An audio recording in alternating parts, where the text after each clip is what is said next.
महाशिवरात्रि का मतलब क्या है।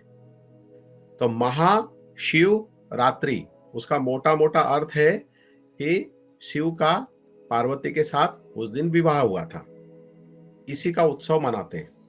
और महाशिवरात्रि रात को 12 बजे मनाते हैं। तो ये तो भौतिक मतलब हो गया इसका। अब इसका आध्यात्मिक मतलब क्या है। रात को 12 बजे ही क्यों महाशिवरात्रि मनाते हैं। आध्यात्मिक दृष्टि से बोलते हैं कि महाशिवरात्रि तो रोज होती है रात को 12 बजे, ये हमको पता नहीं है। तो इसको कैसे जानेंगे, ज्ञान के द्वारा कैसे समझेंगे। जैसे गीता में आत्मा को पुरुष कहा गया है, जो आत्म तत्व है वही शिव है। सत्यम शिवम सुंदरम, वही सत्य है, वही शिव है, और वही सुंदर, उससे सुंदर कुछ भी नहीं है। और जो प्रकृति है, जो हमारी कुंडलिनी शक्ति है, उसको आदि शक्ति कहा है, उसको पार्वती कहा गया है, वही शिव की शक्ति है। शक्ति के बिना शिव जो है शव के समान है। अगर शक्ति शरीर में काम नहीं कर रही है और खाली शिव है, तो ऐसे व्यक्ति को क्या कहेंगे, कोमा में है। जीवित तो है लेकिन शव के समान है। तो प्रकृति के बिना पुरुष अधूरा है। अब प्रकृति और पुरुष, तो पुरुष का अर्थात मेल और फीमेल नहीं है। यहां पर हम शिव की बात कर रहे हैं, तो यहां पर हम कहेंगे पुरुष जो है वो शिव है और प्रकृति जो है वो आदि शक्ति है। अब वो आदि शक्ति, वही कुंडलिनी शक्ति 24 घंटे में एक राउंड पूरा करती है हमारे शरीर में, और उसी के द्वारा हमारी आयु का निर्धारण होता है, और उसी के द्वारा हमको भूख लगती है, नींद आती है, प्यास लगती है, क्रोध आता है, अलग अलग तरह के फीलिंग, अलग अलग तरह के इमोशंस जो आते हैं, वो शक्ति के, प्रकृति की वजह से ही है।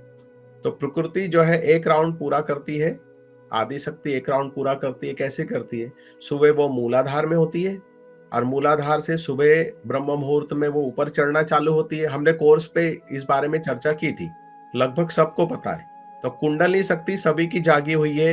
ये जो शिविर वगैरह लगाते और बोलते हैं कुंडली जगा रहे हैं जगा रहे हैं, वो एक अलग भ्रम जाल है, अलग माया जाल है। क्योंकि कुंडली शक्ति तो सभी की जागी हुई है एक निश्चित मात्रा में। उसी से हमारे शरीर का टेम्परेचर है 37 डिग्री सेंटीग्रेड, और उसी से हमारी आयु हो गई 70-80 वर्ष, एवरेज निकालते हैं। और उसी शक्ति की वजह से अगर आप कहीं अध्ययन करोगे, शास्त्रों में पता चलेगा कि शक्ति 2 रूपों में विभक्त हुई, दिन और रात। तो वो मूलाधार से ऊपर की ओर चलती है, और रात को 12 बजे वो 12 बजे पहुंच जाती है शिव के पास। तो आपको 12 के ठीक 5 मिनट पहले आपको बहुत गहरी नींद आने लगती है, जम्हाई आने लगती है, थकान महसूस होती है।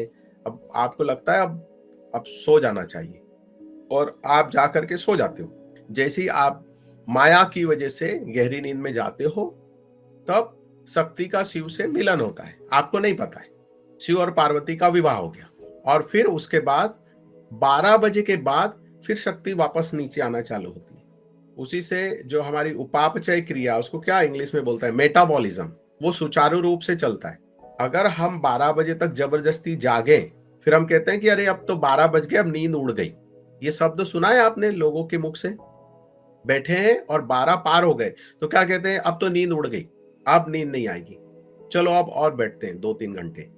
फिर सुबेरे सुबेरे नींद आती है, सुबेरे सुबेरे सोते हैं ब्रह्म मुहूर्त में। तो 2 ही समय ऐसे हैं जिसमें सबसे प्रगाढ़ निद्रा आती है, नींद सबसे मीठी लगती है, एक ब्रह्म मुहूर्त में और दूसरा रात को 12 बजे। तो रात्रि 12 बजे अगर आप साधना में बैठते हो तो आपको अलग तरह की अनुभूतियां हो सकती है। बैठे बैठे सोना सीखो। जो हंसा जब बताया ना श्वास में, क्रिया योग का एक सूत्र है हंसा मेडिटेशन, वो अगर आप करते हो श्वास में, तो धीरे धीरे आपको समझ में आएगा कि शरीर सो रहा है, आप जाग रहे हो। तो ये आध्यात्मिक दृष्टि से ये शिवरात्रि का मतलब है। रोज शिवरात्रि होती है, रोज रात को 12 बजे शिव का पार्वती के साथ विवाह होता है, और रोज शक्ति का शिव से मिलन होता है रात्रि 12 बजे। ठीक, ऐसी नवरात्रि का भी अर्थ मैंने बताया था। और कोई प्रश्न है इसको लेकर के, शिवरात्रि को लेकर के? अब आध्यात्म 2 तरह से चलता है, एक बहिर्मुखी और एक अंतर्मुखी, और दोनों पैरेलल है, एक साथ चलते हैं। भाव और प्रेम अंदर से जागृत होता है। अब आप बाहर से ढूंढ करके अंदर जाओ, या अंदर से ढूंढते हुए बाहर का जीवन जियो? अंदर आध्यात्म को जीते हुए बाहर का जीवन जियो, या बाहर से परमात्मा को ढूंढते हुए अंतर्मुखी हो? एक ही बात। जब आप आध्यात्मिक जीवन जी रहे हो तो बाहर से बहिर्मुखी जीवन जीते हुए आप अंदर की तरफ जाओ। बहिर्मुखी मतलब आप बाहर से ये सब कर्म कांड, ये सब शास्त्र ग्रंथ पढ़ते हुए और इससे भाव और प्रेम को आप डेवलप करो और फिर अंतर्मुखी हो जाओ। क्योंकि सारे देवी देवता, सारे भगवान, सब कुछ ये जो सारे सारे कहा है ना, ये एक हमारी धारणाएं होती है अलग अलग तरह की। तो किसी भी एक इष्ट को कहीं भी पकड़ करके फिर आप उसको अंतर्मुखी अंदर लेकर के जाओ और अंदर ही आप उसको पाओ। ये हुआ बाहर से अंदर की तरफ। और एक हुआ अंतर्मुखी, अंदर से बाहर की तरफ, बाहर से अंदर की तरफ, सगुण से निर्गुण की तरफ, और अंदर से बाहर की तरफ, अंदर से उस परम तत्व को जान करके, पा करके, और फिर सब में उसको आप देखो। जिस परम तत्व को, जिस आनंद को आप अपने अंदर जान लेते हो, वही आप बाहर सब में देखो, हर जीव में वही परम तत्व परमात्मा को देखो। जिस शिव को आपने अपने अंदर जाना है उसी शिव को सब में देखो। जिस राम को, जिस कृष्ण को अपने अंदर जाना है उसी को सब में देखो। जिस शक्ति को, जिस माया को, जिस राधा को अपने अंदर जाना है उसी को सबके अंदर देखो। दोनों एक दूसरे से अलग नहीं है। अब आगे की चीज बताता हूं। इतना तो समझ में आ गया ना? अब बहिर्मुख से अंतर्मुख आप जाओ। हर पत्नी कहती है, वड़ के पेड़ को धागा लपेटती है और पत्नी कहती कि आपका और मेरा 7 जन्म का साथ हो। ऐसे ही मनाते हो ना त्योहार। कोई भी आप उत्सव मनाते हो तो उस उत्सव के पीछे कुछ मीनिंग होते हैं और वो सारे मीनिंग हमारे अंदर होते हैं।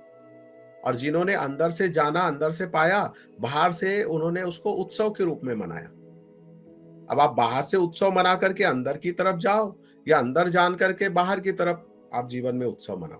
तो पत्नी कहती है कि ये जो मैं सूत्र लपेट रही हूं और मैं प्रार्थना करती हूं कि आपका और मेरा 7 जन्म का साथ हो, छूटे ना। तो ये 7 जन्म का साथ और छूटे ना का क्या मतलब होता है कि जो बाहर आप शरीर रूप में आप देखते हो, तो वो जो पत्नी है वही उसको शक्ति कहा गया है, और पुरुष को क्या कहा है?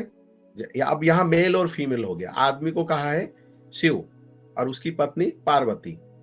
आदमी जो है वो नारायण हो गया और पत्नी हो गई लक्ष्मी, नारायणी। ठीक है। अब इसी चीज को आध्यात्मिक दृष्टि से आप देखोगे तो अंदर आप पाओगे कि जो आत्म तत्व है वो शिव है, और जो कुंडली शक्ति, आदि शक्ति जो है वो पार्वती है, शिव की शक्ति है। अब कहा 7 जन्म का साथ हो। शक्ति कहती है शिव से, मेरा और आपका 7 जन्म का साथ हो। तो वो 7 जन्म क्या है? वो 7 चक्र है। हमारे शरीर में जो 7 चक्र स्थापित है वही 7 जन्म है। अब कोई साधक साधना करते हुए उसकी यात्रा स्वाधिष्ठान तक पहुंची और उसका शरीर छूट गया, या उसकी यात्रा मणिपुर तक पहुंची और शरीर छूट गया, उसकी यात्रा अनाहत तक पहुंची और शरीर छूट गया, तो नेक्स्ट लाइफ क्या होगी उसकी? नेक्स्ट लाइफ में, अगले जन्म में, जैसे ही वो दूसरा जन्म लेगा तो उसकी यात्रा वहां से स्टार्ट होगी। तो आप उसको ऐसा कह सकते हो कि उस चक्र पर आकर के और उसकी साधना छूट गई, शरीर छूट गया।